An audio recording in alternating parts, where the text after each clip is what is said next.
Welcome to the Strong Life Coach podcast, where we speak life, coach life, write life, and lead life. Today we have a very special guest. One of my closest friends, Andrew Alanis, is joining us. We're going to be talking about career. Now, Andrew, thank you for joining the show today. Yeah, I'm glad to be here, man. You know, I support everything you do. Always, from the very beginning. How's your day going so far? Oh, it's good. Nothing too crazy. I started swimming this week, so that's actually been pretty cool. I was a better swimmer most of my life, so getting back to a pool after a couple of years feels good. You know, feels nice. That is a beautiful thing. Exercise is a beautiful thing, and I like how you said you supported me in everything that I do. I know we're podcasting now. I remember back almost, if maybe a decade ago, and I was trying to start a little landscaping business, and you helped me out. You helped me get some equipment for the business. I'm just grateful that all along the way you supported me. I know jumping on the podcast to be able to connect, and one, I value our friendship that we have, but then to be able to take our friendship and then share it with people around us is a powerful thing for me. For sure, man. I definitely remember the leaf blower days. Yes, sir. Yes, sir. Awesome. Well, we'll jump right in. We'll start off with a little true or false section. And then we'll get a chance to have some conversation, and then we'll dig a little bit deeper into a fill in the blank section, and then we'll talk a little bit about career. So tell me, true or false? Most people are miserable in their job. I definitely think true. It's not too common that you have a lot of people who are fully fulfilled in their career, in their job. So I think most people, even I actually work at my dream job, really. And even I can find faults in kind of what I'm currently doing. So yes, with that 100%. I know even for me, when it came to that point of considering this new endeavor, right, Strong Life Coach, starting the business and focus on motivational speaking, coaching, consulting, and doing all of this, there was a concern because most people I knew, it was almost like it was more normal to be dissatisfied than normal. It wasn't normal to be like, okay, I'm in my ideal position with ideal income, with and I'm using my gifts. It's a more rare jewel, to your point. Yeah, for sure. All right, question number 2 in the true or false area. Most people are undervalued or underpaid in their job. I'd say that's true again. It's actually, I don't think businesses would do the right thing if they kept on giving people more than they feel and value. They're always trying to get the best deal, the best rate. And so I think it's just natural in the business world to always try to get someone at a very good premium, a very good price. And I think that's the idea of fighting back for your value is something that is not commonly done. Yes, and I've heard you use that phrase before, fighting back for your value, fighting back for your salary, and it's a great visual of think about I am valuable, I bring substance, I make this place better because of my contribution and my talent, and then to go after being compensated appropriately. Yeah. All right, true or false question number 3 is, the smartest candidate has the best chance at getting the job. That's false. I definitely have been in a position where the smartest candidate wasn't the strongest person that I wanted to hire, or I've been in the position where I probably felt like I wasn't the strongest candidate and I was hired. People devalue just subconsciously the strength of personability and being able to be the most liked candidate in an interview. Mm-hmm. And thanks for sharing that. Even I know your experience, you've helped me with the interview process. I know we've done mock interviews, we've done resume reviews, and so you've seen quite a bit of with some of your experience. Tell me a little bit about your experience in with resumes. So I'm a software engineer by trade, and that's something where it's a very fluid industry. A lot of people try to get the most amount for their time and their salary. It's a very competitive field, and so I've started with just helping people in the tech industry try to break into software development. Mm-hmm. And then I realized a lot of the skills and the things that I've learned throughout college, I know I was part of a business fraternity that did, I think, 15 interviews per semester, that you had to be on, actually take the interviews and then also critique interviews, Mm-hmm. and also do resume writing. So it started there.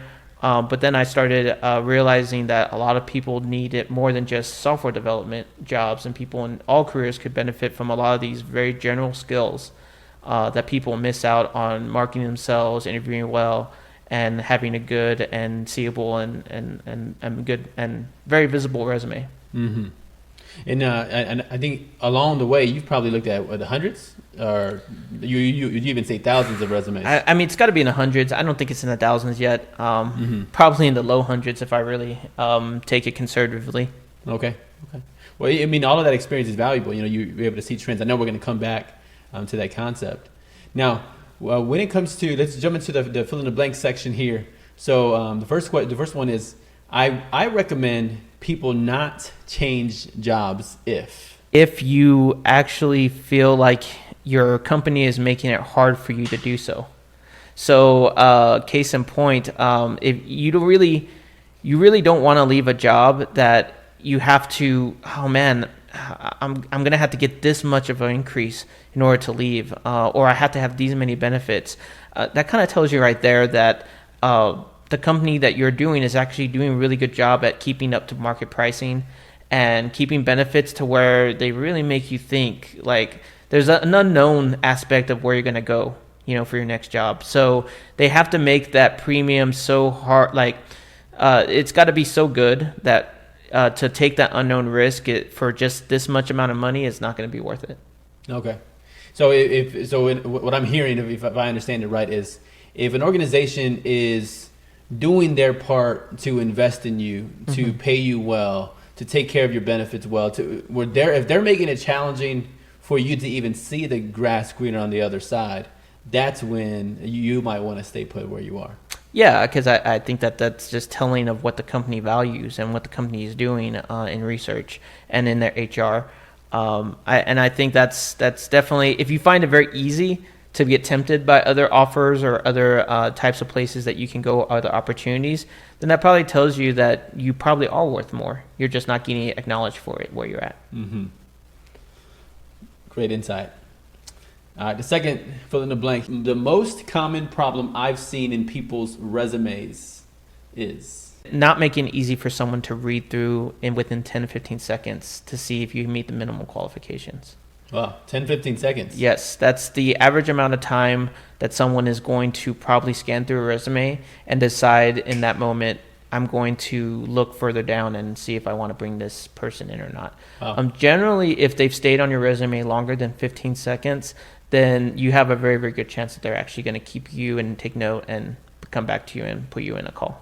Okay, so what is that tip or what is that trick to be able to help people to get that 15 seconds or longer on your resume? Well, the number one problem, you got to think in terms of the person reviewing the resume.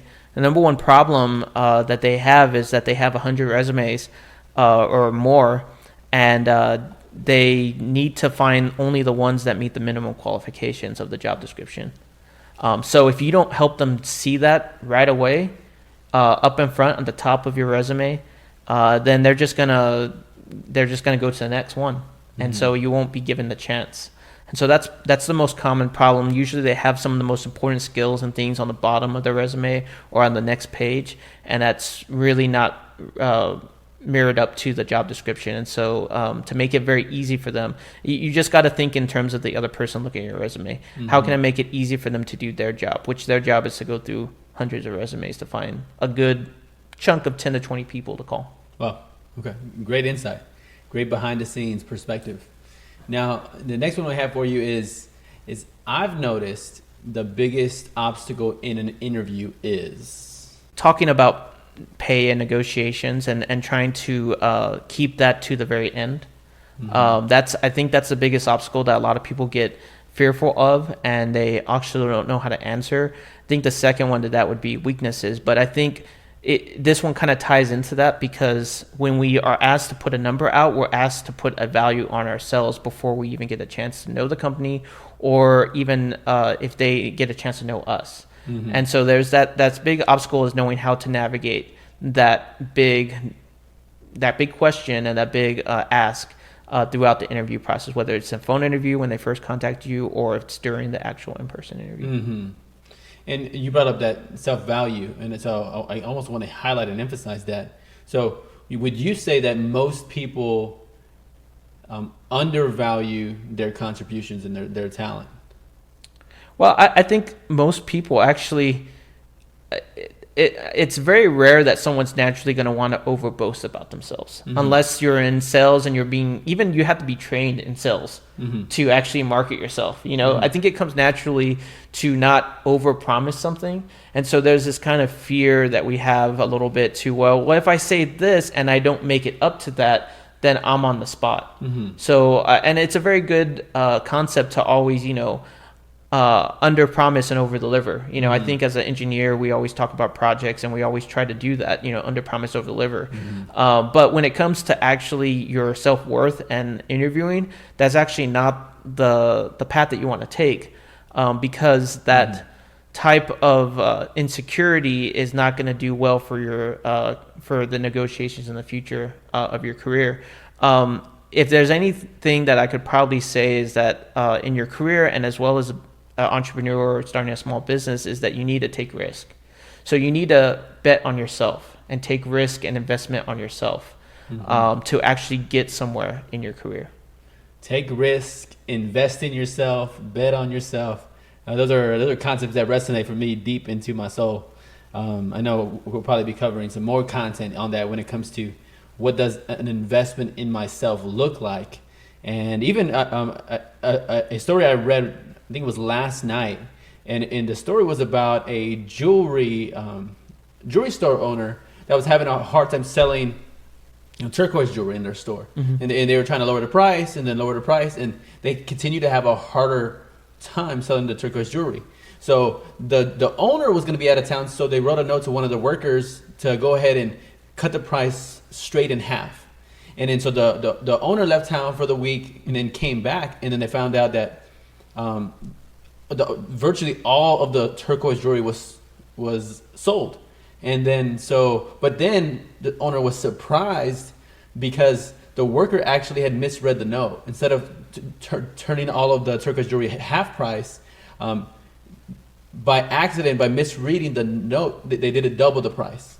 And what they found was, they were like, well, what actually took place? Well, because the jewelry was heightened in its price, and people often associate high price with high quality, they were seeing the jewelry at a bigger price, and they figured this must be greater quality, and that's why they were buying it. And it's an interesting thing when you take up that transition to ourselves. If we have a low value of us and a low value of what we expect for the services that we provide and the contributions that I can make, then sometimes it's difficult to convey how valuable I am of an asset if I'm willing to take so little money as far as income goes, or even salary goes. That's right. And I think there's the idea that we tend to think, well, if I put this price in, then I have to come and deliver. Well, challenge yourself to deliver that. And actually, I would say that in that scenario, in that story, the jewelry is actually the price could be basically what everyone thinks of it. It's kind of not really hard, cold stone supply and demand all the time, especially when it comes to jewelry. And you think that if that's the case, then what is the people at the store actually doing? Well, they're providing good customer service. So if you do actually have a higher price, then for you to live up to that is after the fact. You say, well, I'm going to provide the best customer service to this client. And so in the same way, in a job, if you're going to put a certain value to yourself, and it's going to be even higher than you think you really are worth, then go ahead and prove it after the fact. And that's the risk taking, and that's the actually challenge that you put to yourself when you actually put a higher value rather than starting at a lower value. Spot on. I'm with that 100%. Let's jump into the next little category here. So when it comes to your career, what would you say has been the most challenging or the hardest move or change you've had to make in your career? Well, when I was a kid and teenager, I actually got into software development and software engineering because I played games and I wanted to be a game developer. I think everyone can relate to that. We've played Mario, we've played, Sonic or any of those other games back in the 90s.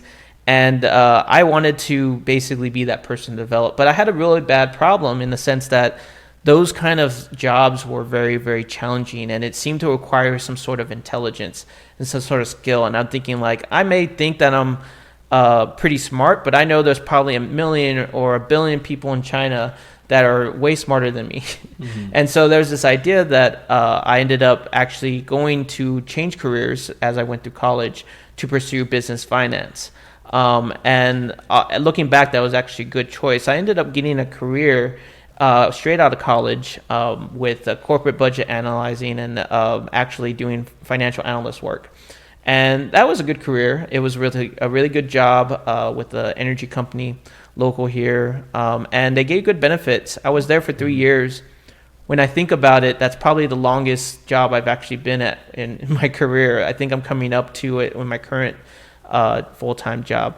And so it was a lot to leave. I had a really good boss. I had really good coworkers. I felt like at that time I was getting paid what I asked for, because I actually, I think my first negotiation out of there, I was like, this is the price I'm worth. And she was like, okay. And so at that time I felt like, I had it good there. But someone had heard about my work. I had done some pretty good work in IT field and actually going over to that. And there was a job that was basically kind of set up for me in software development. And I think the challenge to that was I was leaving this really good job where everyone thought that, man, all these things that he's doing to like introduce programming and scripts into our processes and automating everything, that's amazing. Like, and everyone appreciated it from me. And now I was going to industry. Well, that was the expected thing. That was the standard. And if you weren't up to the standard, then you fail.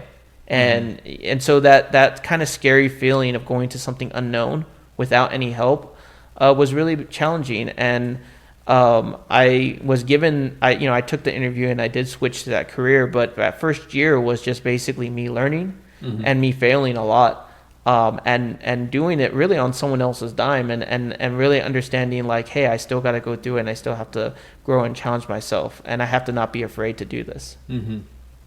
Right. Career changes can be frightening. They can be upsetting.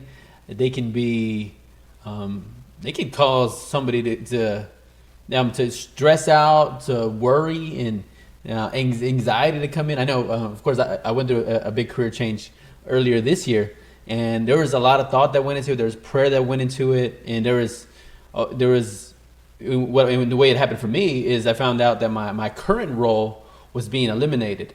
Now, kind of what happened behind the scenes is before they made that big announcement that my role was being eliminated, I had applied for another role. It was a lateral role, and that role was moving forward.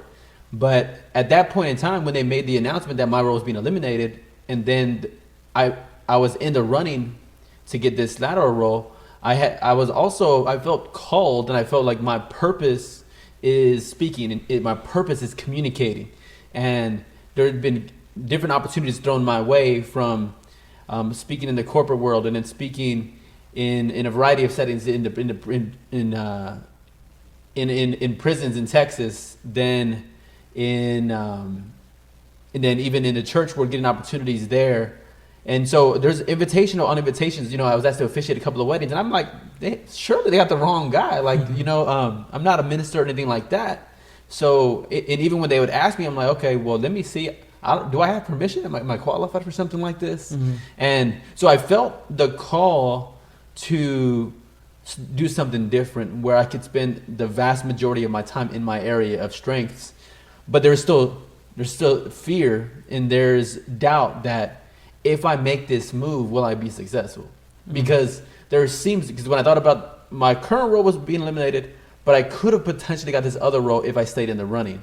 Or should I withdraw and really say, all right, I'm pursuing speaking, I'm pursuing coaching, I'm pursuing consulting, which interestingly enough, I've been doing that for a long time. I've just been doing it pro bono. So Yeah, and let me also preface it, but I was lucky. I got offered a position that was kind of already made for me to have that switch. Not a lot of people get that, and I know you were lucky too, as well, with the company that you actually left. They were actually really good. So some of these kind of career changes are not easy to come by, and they're not always so simple. But either way, whether it's simple to get or not, it still comes with the same challenge. That's right, and that's real. Awesome. Now, we covered maybe the more difficult, the more challenging arena of your career in that big decision you had to make that was hard. Now, on the other side of it, what have you found to be the most rewarding, whether it be in your career or helping other people with their careers? So I've been helping and developing people in their career, and helping them with their resume, helping them with the interview process, and also helping them with negotiations on their salary and offers. And one of the most fulfilling things I've been able to do is really champion women actually in the workforce. And a good friend of mine, it was a young lady who's very smart, very intelligent, did the right things, right? She went to go to college. She got good grades, went and said, I'm going to stay and get my master's while I'm at it too. And I think she graduated with her master's in about 5 years, and had everything ahead of her. And she had wanted to do things in social work and nonprofit sector, which for the most part, I think when you go through college jobs, part-time jobs, they pay you very minimal because they're trying to do a lot of good in the world. But one of the things that she wanted to kind of break into was being into more of the, project manager or grant writing a manager, or, being more into the more office roles of nonprofit industry. And it was really tough because I think one of the things that we have to realize is it's a very competitive job market. And sometimes one thing that I see a lot is that people don't assert themselves enough to actually warrant their value. So I was really able to help her kind of see that and say, hey, you actually are very qualified. You actually are very experienced. So you did this, this, and this. And as she was talking to me and kind of interviewing me, she was like, wow, like I am very qualified. And it was interesting because, a lot of times with the people I help, I ask them and I let them know, is it okay if you let me know what your pay history was? And she started looking through jobs with me, and every time I deal with people like this, we're always on the clock, kind of applying to jobs while we're doing our get-togethers. And she starts seeing some of the jobs and the qualification we're applying to, and she's like saying, man, this much money, I would only dream if I made that much money in my job. And I kind of had to tell her, you should be making that money like a year ago. This is something that actually was within your grasp. You just need to really realize it and see it. It's already there, and you're very well qualified. So, I mean, she eventually did get the job, and it was really easy, actually. I told her that she was going to have to apply to like 20 or 30 more jobs, and she got a call the next day and actually ended up working for that job. So that was kind of really fulfilling. But it's crazy how much you can actually help people just reach higher goals in their career just by being there and being that coach and that feedback. And I think you're a great example in being a willing servant. Like I'm gonna serve, I'm gonna build up, and really what I've seen you do is you kind of mine that gold. Her potential was in there. You heightened that, you emphasized it, and you showed her, by the way, this is you. You've done the hard work. You've cultivated your talent. You've attained your education. You have great experience, and you're able to just really encourage her and lift her, even in the way that she sees herself. And then even in that situation, she was able to get that job. So it's a phenomenal thing to be able to do. Yeah, and I think that's what's great about that work. I feel like it's something that I've been helped at with a lot of different organizations and people, and it's just giving back in a lot of ways. I feel like it gets to a point where you've gotten so much really good at something over a long period of time that people are just starting to refer you and tell you about their friends, and that's always really encouraging that they've had a good experience. Yes, and that's it's been I'm I think 3.5 months into the journey, right, of with the strong life coach branding, and and out the gate, we started speaking to students at middle school, speaking to students at elementary, and speaking to students at the high school level, and then speaking in the nonprofit world, and then speaking. So these opportunities are coming my way. Next week, actually in 8 days, I'll be speaking at a conference in Dallas, and then I'll be in Akron, Ohio in August. So all of these the opportunities are coming, and for me, in a similar vein, seeing that this is an act of service, that all of my life and how what different people have been teaching me and showing me, I've been kind of grabbing onto it, and now I'm just letting what they've showed me, what they've taught me, what I've learned from other places to flow through me, and I'm just want to be this great vessel, the great servants, to be able to give people great content in whatever avenue. So if we're podcasting, I always want people to feel like, hey, what we're talking about, what we're discussing actually helps people. Like today, we're talking about career principles that can actually help people to think through their self-value, to think through their career, to maybe make some risk or make investments in themselves. And so to me, it gets me charged up, energized, and passionate about what I can do with my voice from a speaker's perspective, or with coaching and drawing this commitment and this accountability with people to be able to help them to be successful. So it's just to your point, I am with you. There's something about serving and using the gift that you've received. What I'm seeing is it's a gift of knowledge, and it's the gift of insight, and the gift of experience, and using that experience to build up those around you. And it's all about becoming a great professional too. I think the people don't say that word enough, that what is professional, what does it mean? And it really comes to actually bettering yourself little by little in every areas. And so I appreciate just even the material and the things that you do for coaching and motivating people, because I really feel that we all have something in us. It's just that sometimes it might not be good timing, and we need to work on things.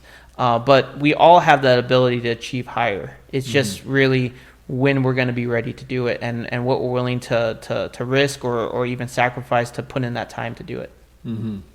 And to that point, a conversation I was having about the way people can see their own career, and people can almost think, oh, well, I'm not a doctor and I'm not saving lives. Like, I'm not bringing people back from death, or I'm not opening somebody's skull and doing brain surgery, or I'm not doing a heart transplant. And you have some of these incredibly rare roles. Even people might go, okay, I'm doing something that's fulfilling and changing. Oh, well, everybody has a specific role. And even what we're talking about with the speech that we're giving next Saturday is about like being influential right where you are, and making a difference right where you are. You don't have to be a doctor. You don't have to be a lawyer. You don't have to be a speaker or a coach, or whatever it is. There's an opportunity for you to be influential and to make a difference and an impact right where you are, and with the people around you. So the number one thing I hear about this in career development is, oh, I can't do that because I'm not qualified for that. And I'm like, there's never a time where you're going to feel like the best qualified. It's really something you have to get used to telling yourself, that you're qualified for anything. Because think about it. I mean, like the analogy with the doctor or the lawyer. I mean, that lawyer had to take his first courtroom case at one point. Did he know what he was doing exactly? No, he had no experience to draw on other than knowledge that he got. And so he had to take that risk. And same thing with the doctor. The first time they did a surgery, that was the first time they actually had someone's real life do, and that first time that they went into that surgery room, without supervision, without someone else having to go to, and just you being the one making the decision. And so when we really think about all these professions, they didn't really do anything to skip that first time process. They ended up just taking a risk and saying, I'm going to do it anyway. So I think that's viable for anything. Any job can be like that. I think we tend to just fall into what we do, and then we just kind of stay there. And I know you brought up the concept of investment. What do you think that looks like? And surely we could develop it, maybe even in a separate podcast. But what do you think it looks like when you see somebody and you actively see them investing in themselves, if we were to paint a picture, what would that picture look like? Well, I think they're very good initiators in a lot of things. So, a person who's investing in themselves are going to initiate contacting people who are going to help them. They're good at initiating finding materials and course materials, and they're actually seeking and learning. They're not being someone who's kind of told or being led to a certain place. I think that's kind of where the core of it is first you have to make the decision to make the initiation and start doing it. And start seeking that help. And I think you'd be surprised how much can get value out of just being that one with the seeking heart. Just understanding that this is something that I need to get at. And I guess you could limit it, kind of talk about just having the heart in a game. If you're talking about an NBA or an NFL game and that player who has heart, the one who's just clawing at everything. I think that's kind of what it takes to self-develop yourself in your career, but also anywhere else. And what I see a lot of times is that the people who do successful things in adding to their value and investing in themselves are the ones who are initiating and taking that risk. And they're not just one to say, I'm going to do that someday, but actually start saying, no, that day is the day, let me do that. Mm-hmm. I love it. I love that initiation, taking action, doing something right now. I think there's a few things I have on my list that I've been kind of letting sit out there, and I think it's given me some motivation to be able to take action. There's certain ways that I've dreamt about serving the community that I've never done it, mm-hmm. and there's like even this one I was looking up the other day. What does it take to be a volunteer chaplain at a hospital? Mm-hmm. And I was looking, I was reading the qualifications, and again, my world of speaking right now.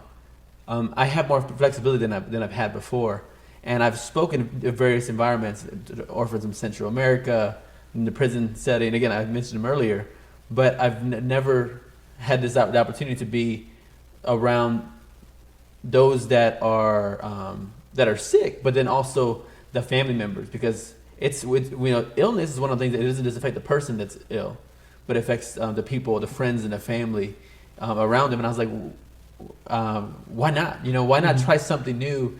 And what I found is, it's like the proverb says, the person who refreshes others will themselves be refreshed. And why not just make that something that I do new, just to give back to the community? Yeah. And I think also it's just even the idea of contacting people online, or people who've written things like a good book or something like that. Taking initiation to really talk to others. You'd be surprised how many times people actually respond to email requests or something like that. A good story is I was listening to some sort of an interview like this at a conference that Amazon owner Jeff Bezos gave. It was talking about the tech conference, and it was talking about technology and engineers. And in that, they had a certain exchange where he said, anyone can email me anytime. I look at all my emails and I respond to everyone. And I was like, when I saw that in the interview, I was like, yeah, right. Come on. Like, you got like a secretary or something. Like, that can't possibly be. And he said, put it in my challenge. If you send me an email, I will respond to it. And I was like, okay. So I make up an email. This is initiation part. I'm just going to do something crazy. I put an email and I say, hey, Jeff, I just wanted to say thank you for speaking at this event. It really inspired me. And I want to just encourage you to keep on giving to communities like this, because I think, I'm a young developer, and it's definitely inspiring to me. So some spiel. I think I even talked about my upcoming engagement because I was going to get married at that time. So it was about a quick paragraph. Sent it off within 15 seconds, maybe not even a minute. Somewhere in there, I get a response back and said, "Thanks."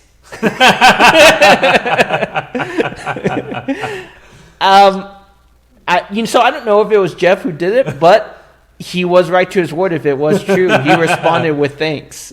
He responded immediately. He didn't just let the email just sit and be like, And so I guess I'll do that challenge too. If you ever need anything, Andrew4336@gmail.com. That's always. Dang, I will respond. I